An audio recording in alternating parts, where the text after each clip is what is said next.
प्रणाम गुरु। राधे राधे। कैसे हैं आप गुरुदेव? सब कुशल मंगल तो है ना? शरीर और मन दोनों स्वस्थ हैं? आपका युद्ध वाला इतिहास तो धर्म और ज्ञान का दर्शन बन चुका है। आपके शिष्य आपके बताए गए दर्शन शास्त्र का प्रचार भी कर रहे हैं, परंतु आप फिर भी परेशान लग रहे हैं। जो इस पूरे जगत के अंतर मन की दशा जानता है वो प्रश्न कर रहा है। जगत की दशा समझता हूँ गुरुवर, पर इतने बड़े महर्षि के मुख पर ऐसा असंतुष्टि का भाव क्यों? गुरुदेव, आज जब मैं समाधि में लीन बैठा था, आने वाले कल ने मुझे अपना आभास करते हुए दर्शन दिया। मनुष्य का पतन तो होना ही है। मुझे लगा था कि मैंने वेदों में दिए ज्ञान को स्वयं साक्षात किया है, परंतु अब भी अपूर्ण हूँ देवर्षि। मुझसे क्या छूट गया? आपके मन में उत्पन्न द्वंद्व को दूर करने के लिए मैं आपको अपने पूर्व जन्म के बारे में बताता हूँ। आइए। पूर्व जन्म? परंतु आप तो स्वयं हरि भक्त के स्वरूप हैं। ये किस युग की बात कर रहे हैं?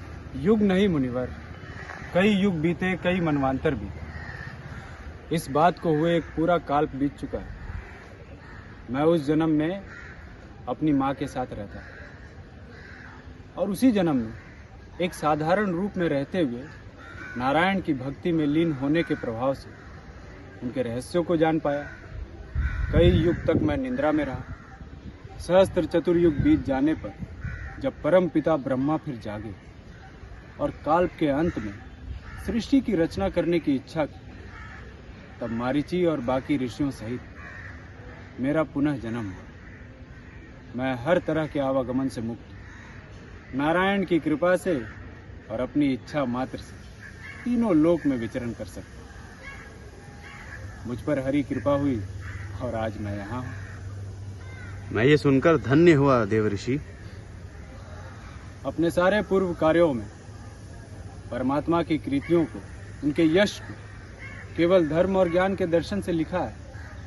अब समय आ गया है कि मनुष्य के कल्याण के लिए आप नारायण की लीला का गुणगान करें। लिखिए महर्षि कि क्यों श्री नारायण हम जैसे गुणों से रहित होकर भी मानव शरीर को धारण करते हैं।